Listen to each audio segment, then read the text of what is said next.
Good morning, good afternoon, good evening. Depends upon when you're listening. And welcome to The Solution. Nothing changes if we change nothing. We're back. It's been a while. We wanted to be back a lot sooner, but life has a way of getting in the way. And life meaning work, because we've been doing a lot. So we are the New York City Prevention Resource Center, housed at Children's Aid.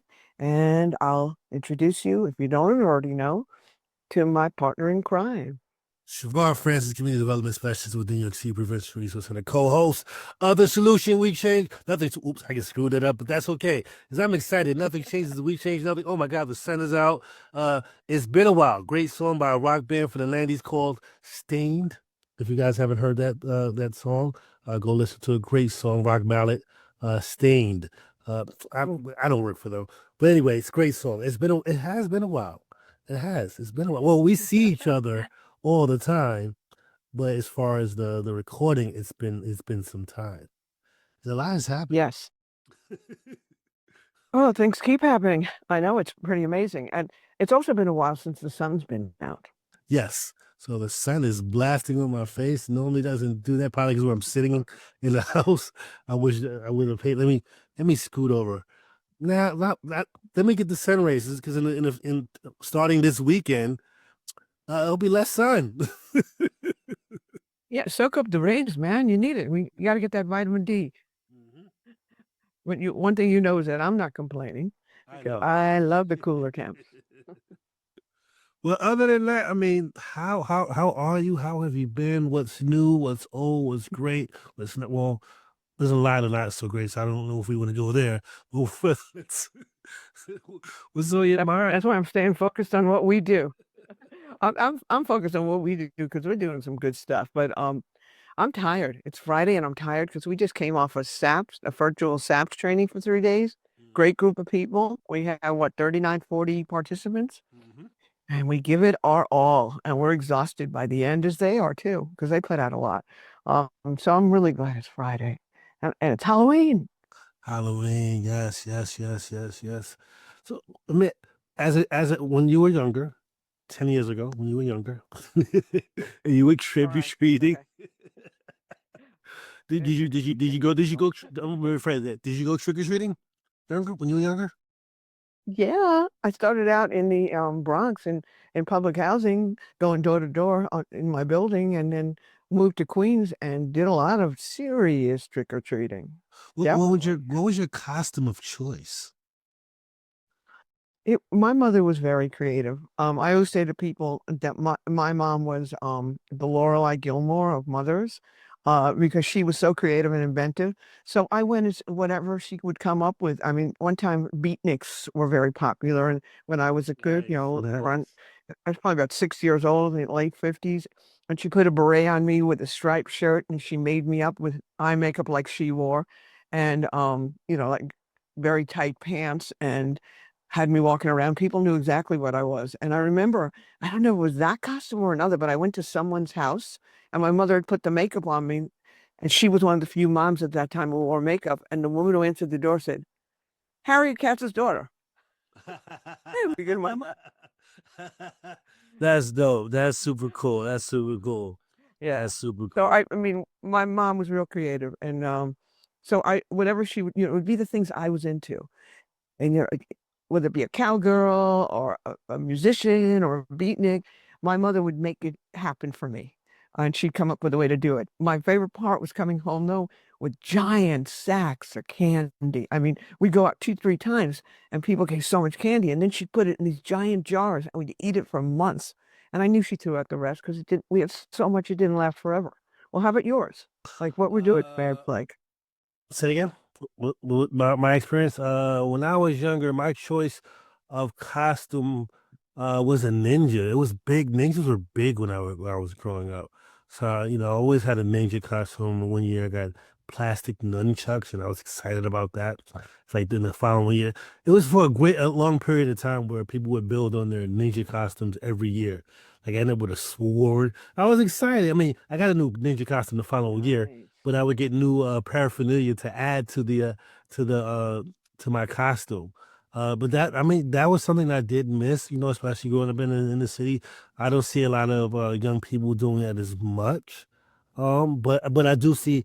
I mean, they are circling back to costume wearing and trick or treating.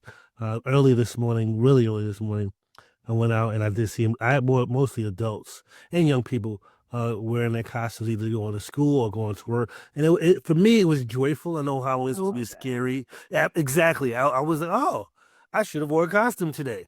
And the irony of it all, I wore a Jack Skellington T-shirt, which is a Christmas movie, but he represents Halloween. Anyway, I wore it yesterday, the day before Halloween, when I should have worn it today for the podcast. Wasn't using my brain too right, but it is what it is. Yes, Halloween was great, especially as a child. Like I said a moment ago, seeing the young people and adults walking around the city wearing costumes, I think is great. Trick or treating, I think, for me at least, is an important community activity. Mhm. You're able to meet people who you probably don't already get to see. Um, Meet new people, get to meet like-minded people as far as like costumes that you're wearing. Uh, it's cosplaying. It's a day for cosplaying. People make fun of people who go to Comic-Con. You guys are nerds and you wear your costumes of your anime characters and your gamer characters. But you guess what? Everyone does it every year. But that's a whole other conversation for another podcast. Uh, what I do want to say is get your candy.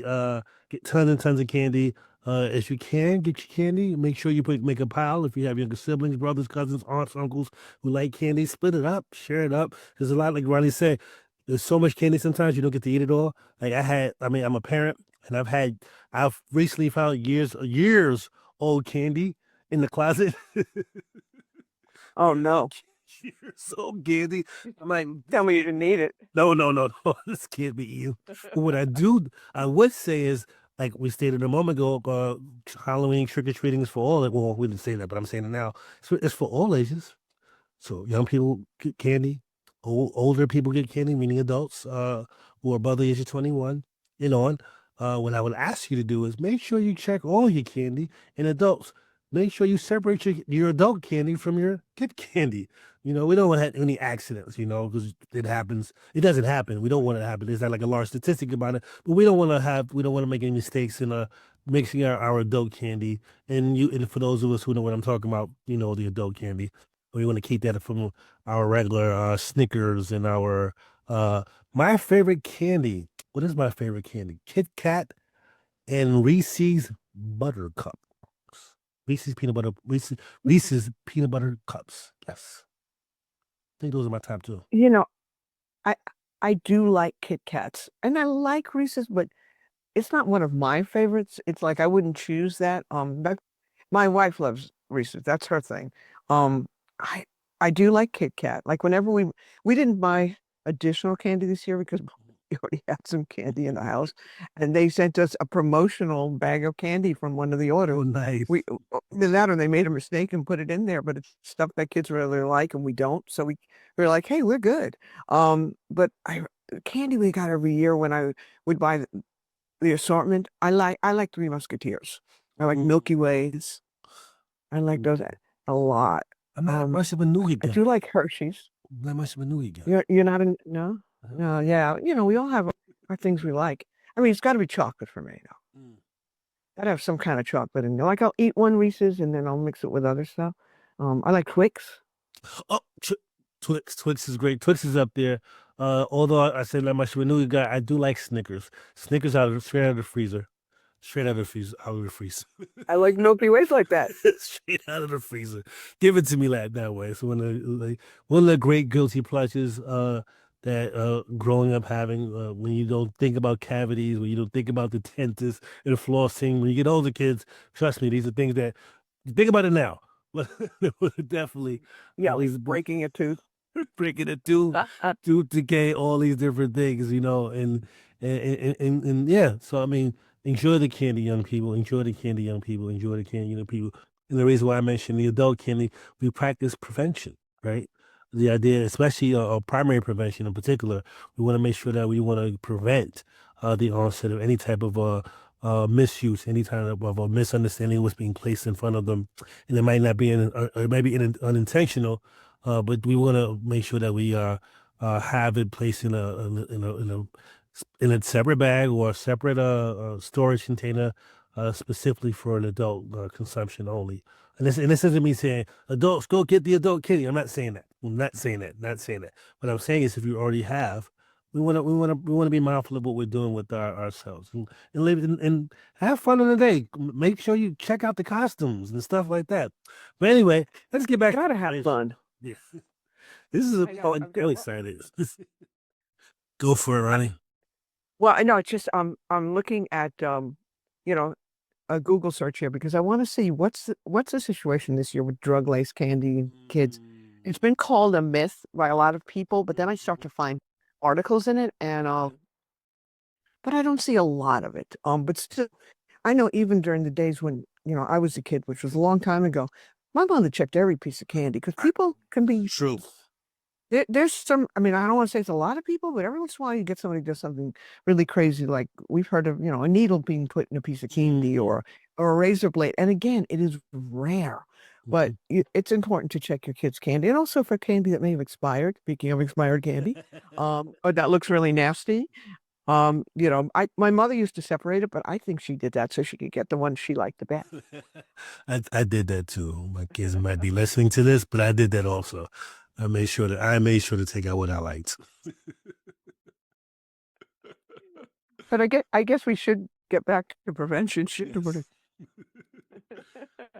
We were supposed to have some guests today from one of the other PRCs, and we're not going to say who, but they had a situation that was an emergent situation in their building, so we're going to reschedule with them. But hopefully over the next 6 months we'll be able to highlight some of the other teams that work around the state and Mhm. the city. Some of our coalitions. But there's something going on that, I mean, there's a lot of calls to action right now that we're seeing our coalitions and the prevention workers within New York City working on. And one of them is the whole MTA alcohol advertising issue. And in case somebody doesn't know what that is, in 2017, I believe it was, um, a coalition called BAFT, BAAFT, and I keep forgetting what it stands for, was statewide, and they were able to get a policy passed statewide where public transportation no longer showed alcohol ads. And they did that so that people would be exposed to the advertising, not just youth, but adults, people in recovery, people in treatment. Just in general, if you're constantly seeing an ad, it does something to your brain. And we know that there's a lot of research on that. And also, we didn't want to glorify alcohol. Well, in June of this last year, the board, the MTA board, very quietly reversed the policy. And now we're about to start seeing alcohol ads again, if we haven't already. I haven't noticed any at this point, but you will be seeing them again.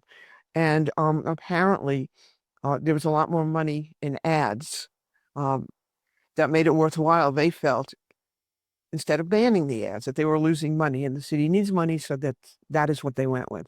So this is an issue that's come up, and we've been meeting with some of our coalitions and some of our statewide environmental change strategies specialists and experts. And we've got a group going together citywide that's going to advocate for changing that policy back, because it can be a dangerous policy. And I know that when they allowed gambling ads a few years back, I was astonished at how many gambling ads I saw. I would be sitting in a subway car, and the entire car, I'd say, if not all, 95% of the ads were for gambling sites. And I'm concerned about that. I'm concerned about that with alcohol advertising. And as a person in long-term recovery, those are triggers. They really are. And it makes it so enticing.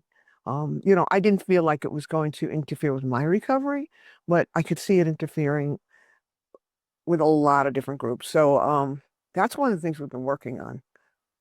And, that's a So call to action. it's building alcohol ad-free transit. Thank you, Shabu. While you were talking, I was like, let me do my research. You were doing research a moment ago. I think I should do some research also. And what you mentioned, I think this particular podcast will be about awareness, right? Being aware to, I want to say the other woke. I said the word. I want to say the other word, but that's what that word stands for. Being aware of your surroundings. That's the true meaning. Is to pay attention to what's going on. like Ronnie said about the gambling ads. You know, there's so many gambling ads that are sometimes misleading, right? And we found out quite a few of our young people have been gambling. I learned that some of the video games had casinos. These are basketball games, basketball related games having casinos in the games where it's like, oh, have your avatar go to the casino and play poker or play the slot machine. Like, what does that got to do with basketball? Like, so to Riley's point, we need to be aware of what's going on and even paying attention to these alcohol ads that may pop up in our neighborhoods that you normally probably didn't see. It might turn into a Mandela effect to you. Like, wait a minute, they weren't alcohols 3 months ago, but now they're here everywhere. Right, so it's something that you might want to pay attention to, whether they are on the bus shelters, the trains themselves. In addition to that, about being aware, and it was brought to our, especially to my attention, and Ryan knows this also, about the THC beverages that are being placed in stores now. So again, back to awareness. When we did a training the other day, where we found out someone was almost mistakenly took a THC drink, thinking it was about a can of wine.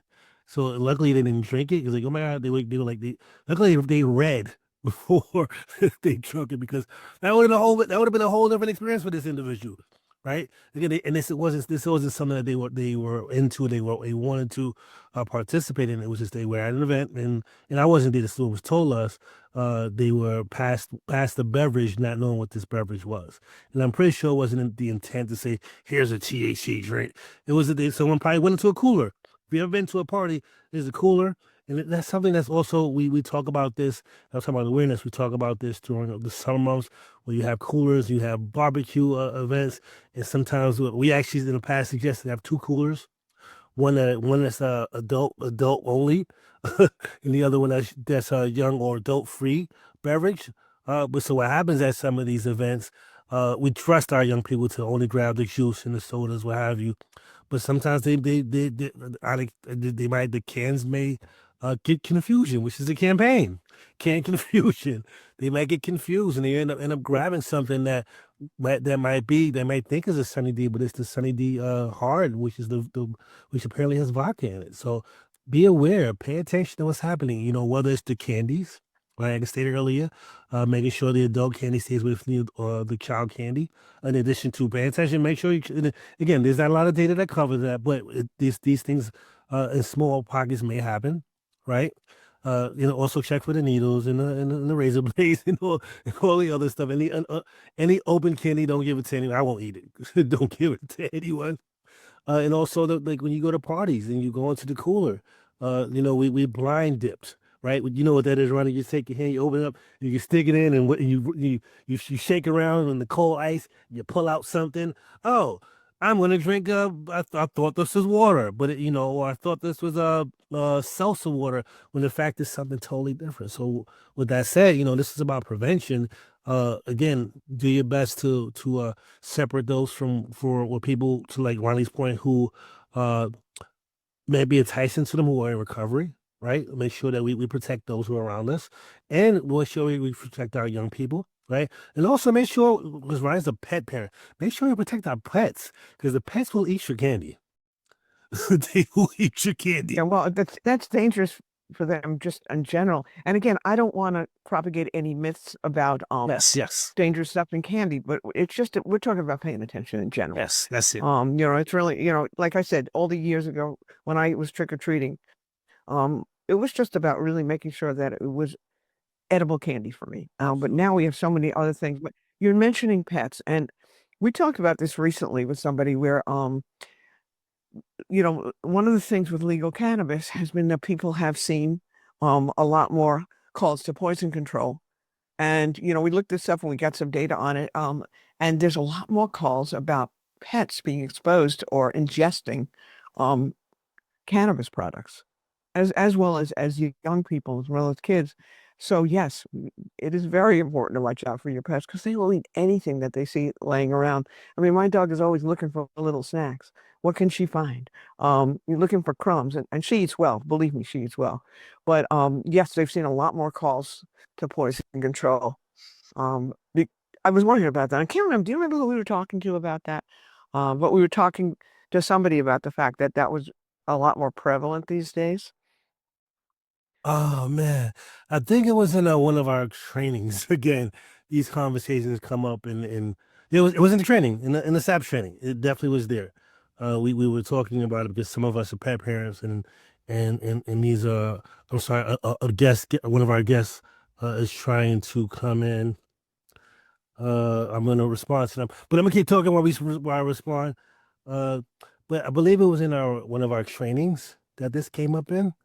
I'm not sure if it was outside of that. But what was it? That's a good question. It's a dilemma right now. I'm thinking about it because we talk so much about these things, and some of us have pets. Like my mom has it. Well, my brother has a pet that my mom is watching. That my daughter's watching now. It's a whole other. But it's something that, to Ronnie's point, our pets are fed really well. But it's out of curiosity, the scents, the smells. Oh my God!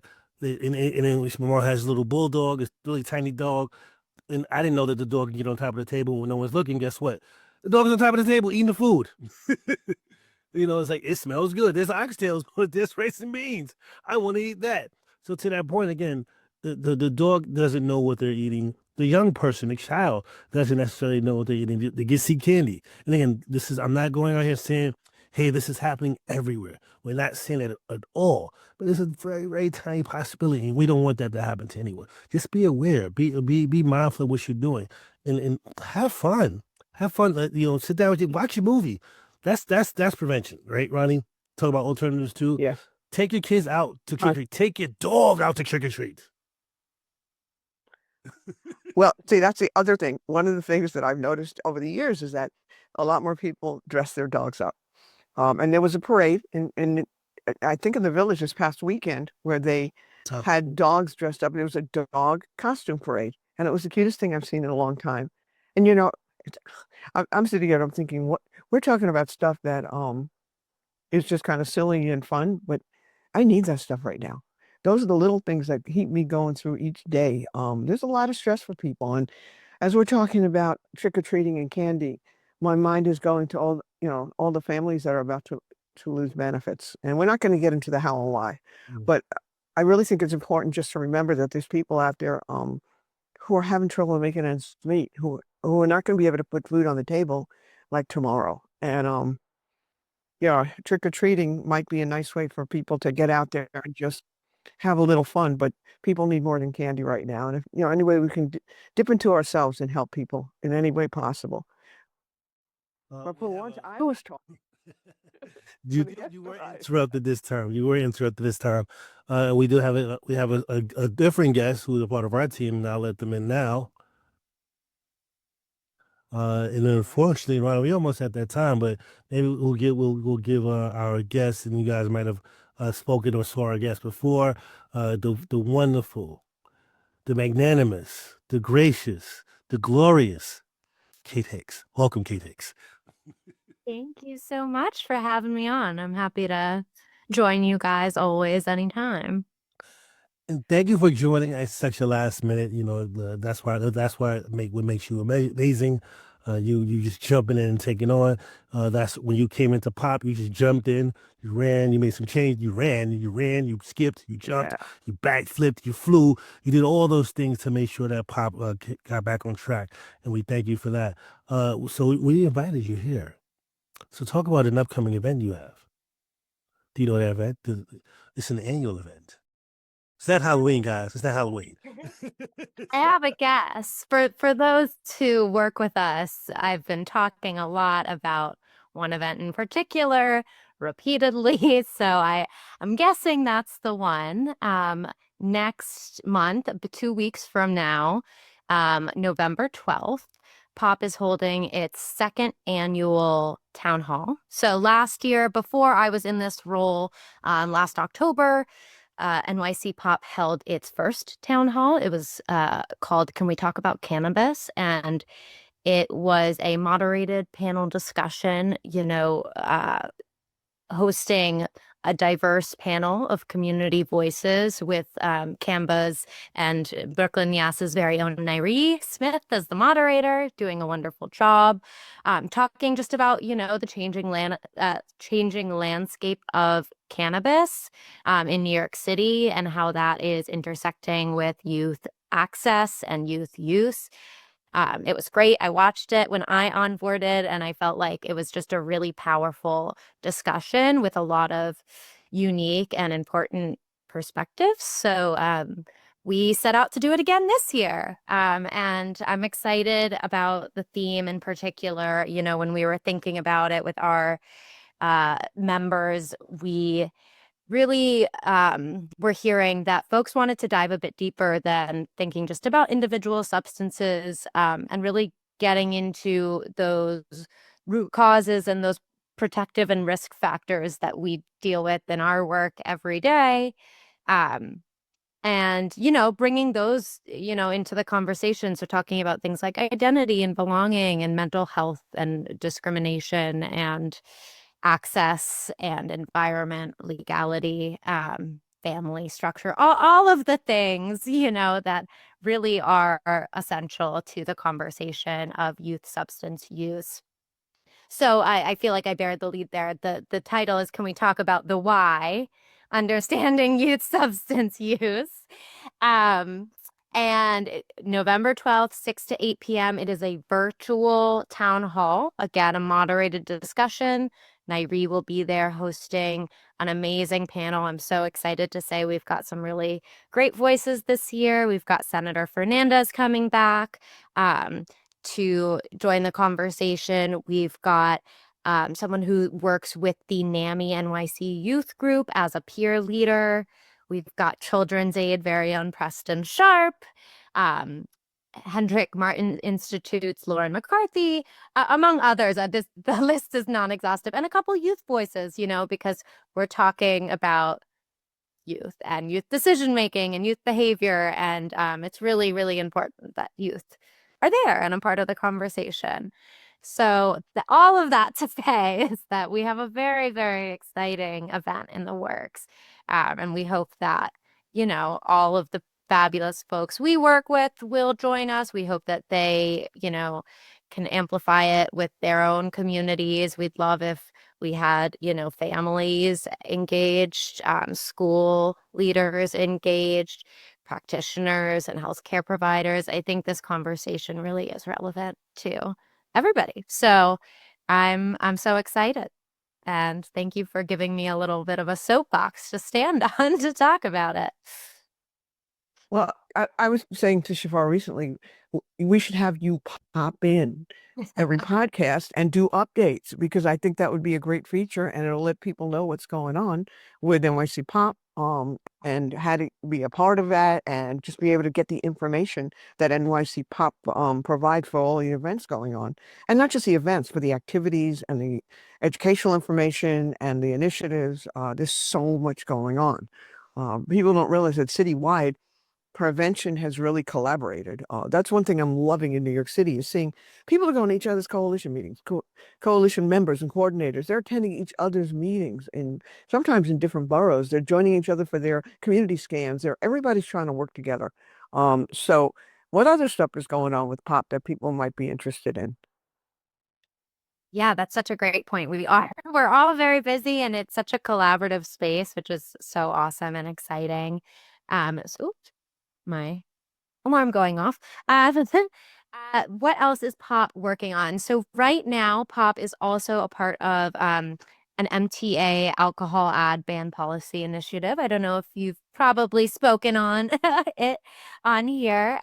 We're a part of, the task force that's really revitalizing that effort and bringing that ban reversal to the forefront, and bringing the conversation of ads in public transit spaces and targeted advertising to the forefront.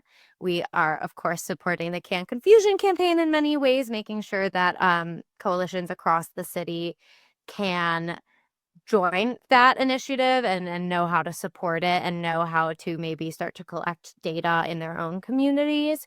And then we have a couple of our own activities going on. You know, we are designing an educational tool for parents to really, I mean, focused on how to have conversations with youth on cannabis and cannabis youth in an honest way, just equipping them with knowledge on the state of cannabis today, the state of accessing cannabis in New York City, what that looks like, and you know, how to have non-judgmental conversations with your youth. It's harder than you think.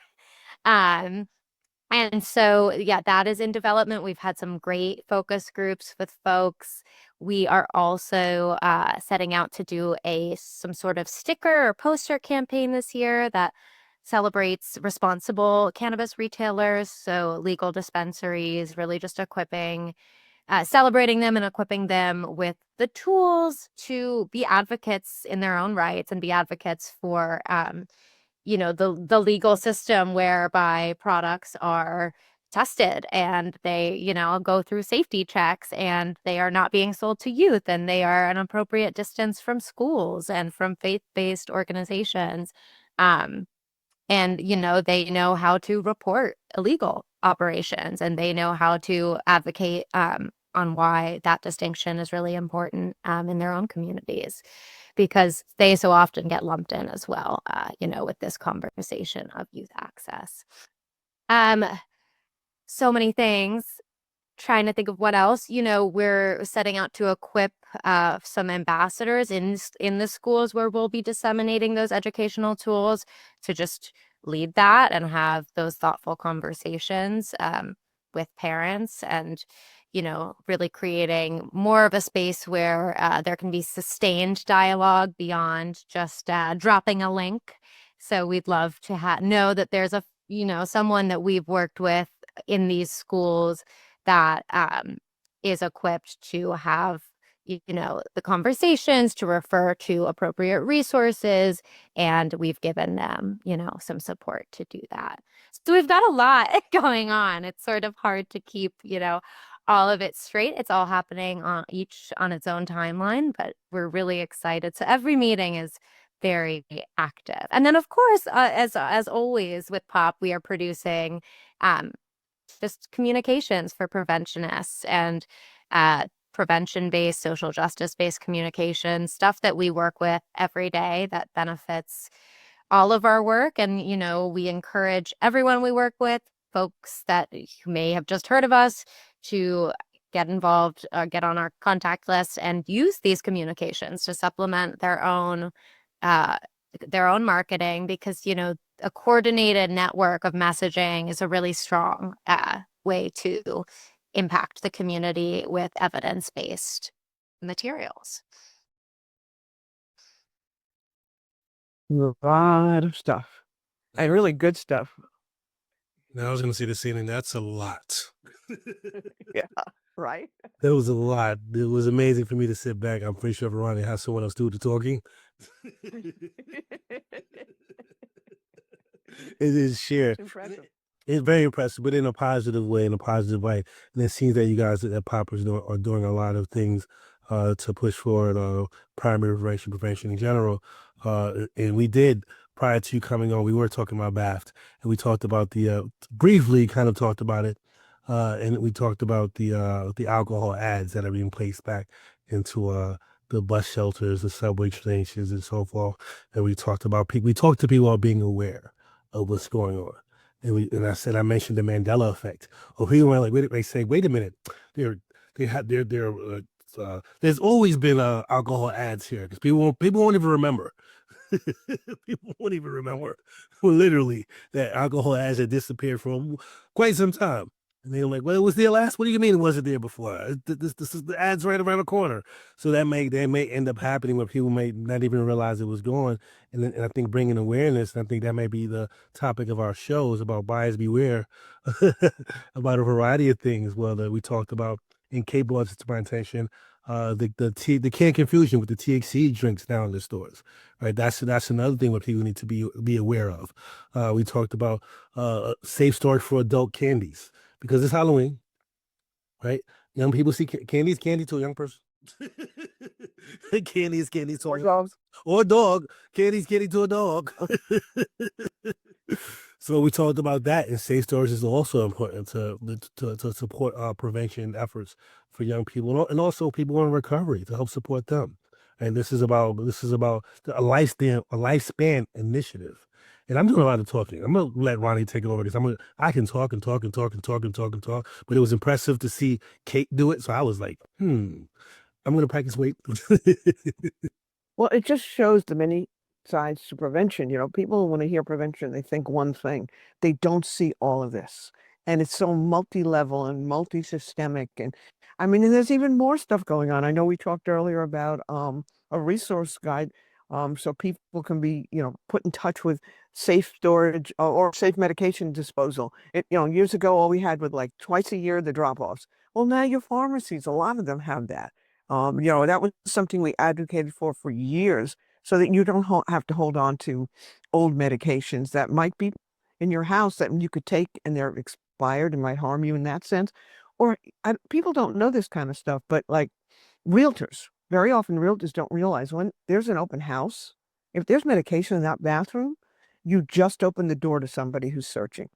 So realtors need to take the time. Hey, go through the house, make sure that medications are out of the medicine cabinets when you're doing those showings in those open houses, because we've seen that over the years happen. You know, there's so much awareness that needs to be raised through all of this. So I guess this brings us back to paying attention. And and one thing though that got us, you were talking about when you first walked in, was that how important it is for kids to have fun this Halloween, because there's a lot going on here. And starting tomorrow, a lot of families won't be able to put food on the table. They've already struggled. And not even starting tomorrow. They probably haven't been able for the last couple of weeks because, you know, the money that they get in the beginning of a month doesn't last very long. You know, and the food banks are really suffering and needing people's help. But we were just saying how important it is for young people to get out there and enjoy today and make it joyous and find those times of joy in their lives, because it's not getting easier for people. You know, and I think that's something, without even getting to the how and why and all that, we need to acknowledge, you know. So it's the elephant in the room. It's a big elephant. It's a very big elephant. Oh well, wow, there's a whole other meaning behind it. I'm not going to get into that. This latest No, it's just thing. it's the cliche. It's the cliche. It's to the elephant. It just popped in my head. But anyway,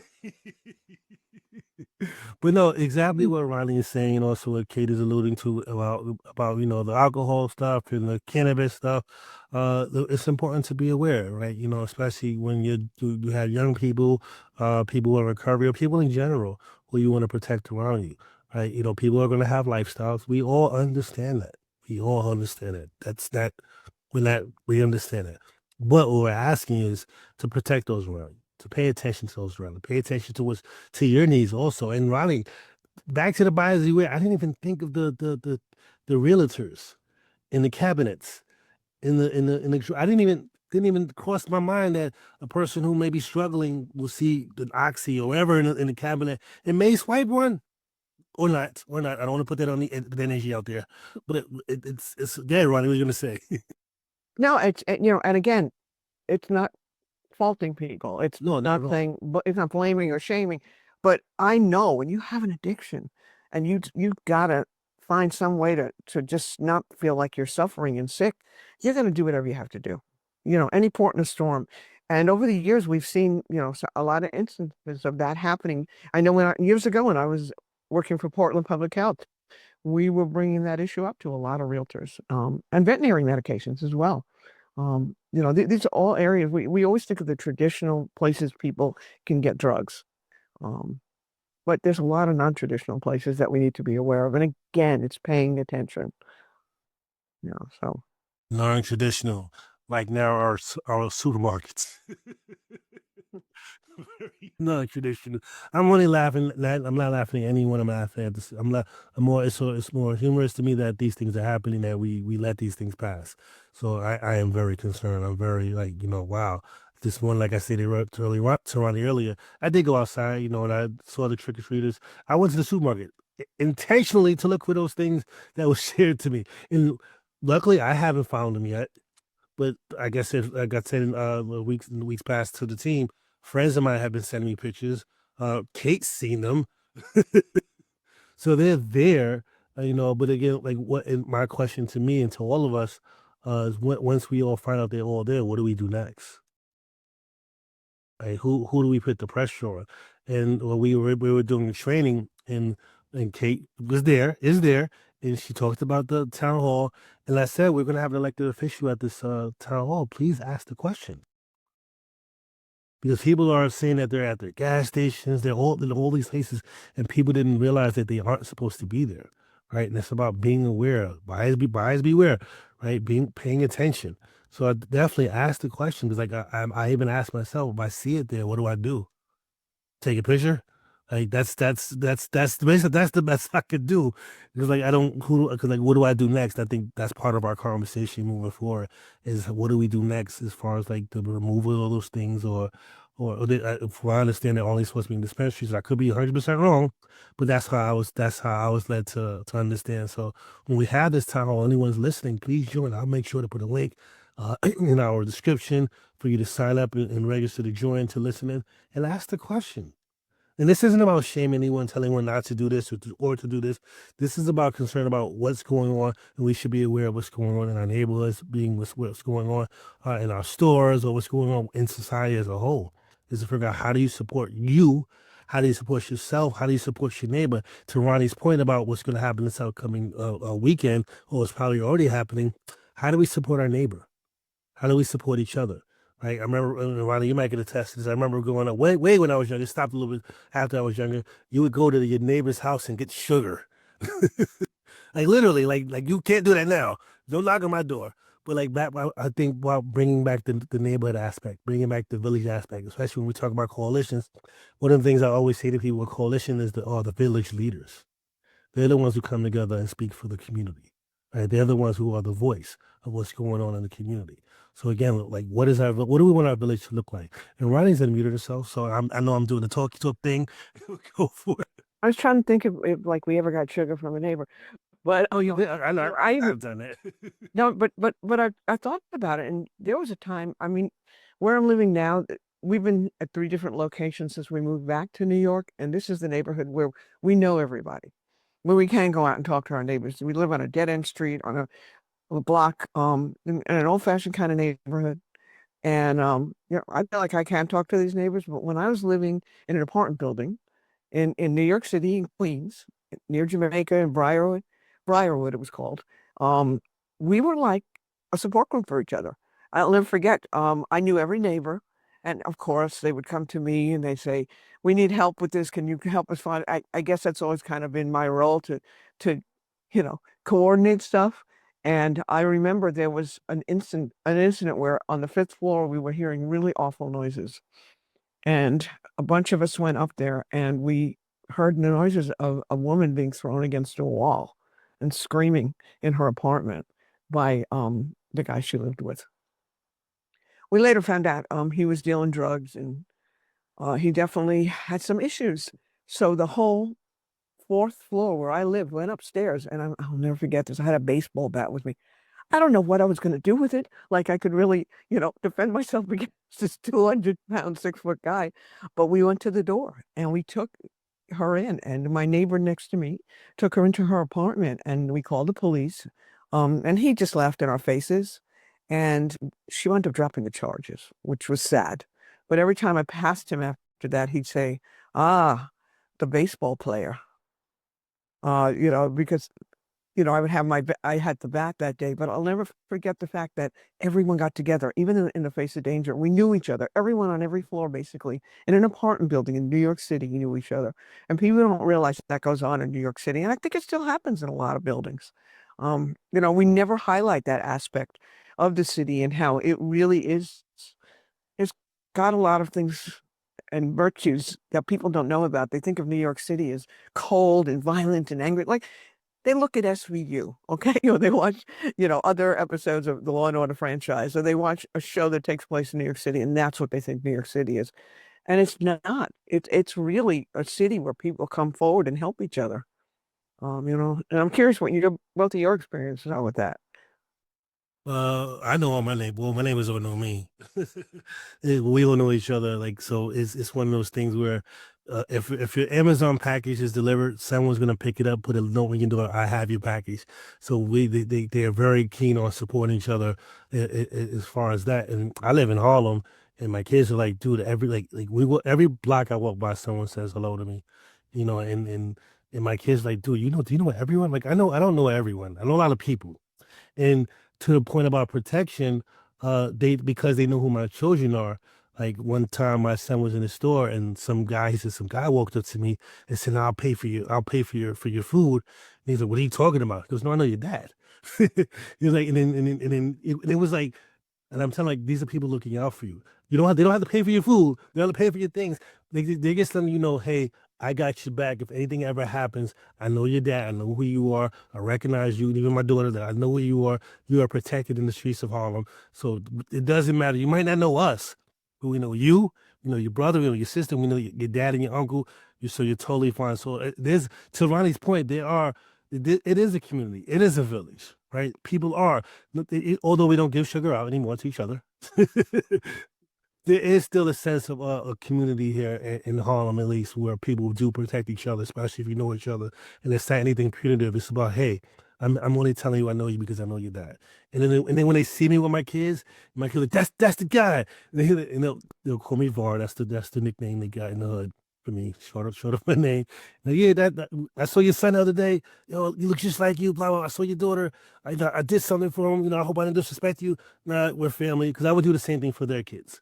I would, I would say hello. I know your dad. And because of who I am, people are really joyous to see me. I mean, I hope that's a good thing. And they're very protective. As I should say, I'm the same person since I've been a child to an adult. My energy hasn't changed, and my positivity and love. And those people I know in Harlem, they will say the same thing, And again, we don't give sugar out to each other though anymore. Kay, you were gonna say so? I think I interrupted you. No, not at all. Yeah, I think you guys are both speaking to the same sentiment I have. And I've always heard the saying, and I think it compares New York and LA specifically, but that New Yorkers are kind and they're not nice, and Los Angeles are nice, but they're not kind. So, And I think that's a really important distinction. Like, we're not always flowery with how we greet each other. We're not always there. There's some subtle sort of surface level things that New Yorkers just, we're trying to get on with our day. We're trying to do what we need to do, but we are kind and we will help someone out if needed. And I think that you go to some other places in the country and you see people are really nice on the surface. They're not necessarily going to be there for you, though, when you need to go up to the fifth floor with a baseball bat, or, when you're walking, buying your friend's kid a sandwich. I just think, yeah, there's a distinction there. It's definitely the cultural here, it's really ingrained in the New York City culture of just being truly kind, not necessarily nice. I know that saying, and the saying actually goes, if you're on the highway in California, people will smile at you and say, "Oh, you'll be okay." They'll drive off. New Yorkers will stop and ice grill you and say, "What's going on?" But they will help you. They'll change your tire for you. They'll be pissed and angry they have to change because you stopped traffic.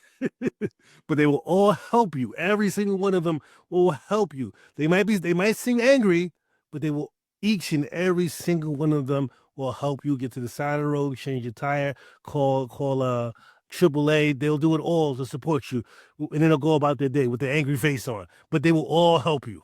And that's the I know when you said I know exactly what you were talking about. But with LA, they'll, "Hi, how you doing?" and keep going. It won't even stop. That is hilarious. Well, on that note, I like that we're ending the show. Kate, stick around as we close. I just remember to be kind. And I'm going to give a challenge to everybody. I call it the Kindness Crusade. I want everybody who's listening or watching to think about how you can be kind today. And at the end of the day, go back and think about how you were kind. And feel free to share it with us, because we've got to start somewhere. There's a lot of negative energy out there. And in my belief, the only way to counter negative energy is with positive energy. That doesn't make things just go away, but it helps us survive. And it helps us restore our faith in people, because there's a lot of good people, a lot more good people to me than the other extreme. So just on that note, remember to be kind, and Chevar, close us out. This is great. Thank you for listening, watching, being here, participating with us. Happy Halloween. Find your costume. This is the solution. Nothing changes if we change nothing. See you next time.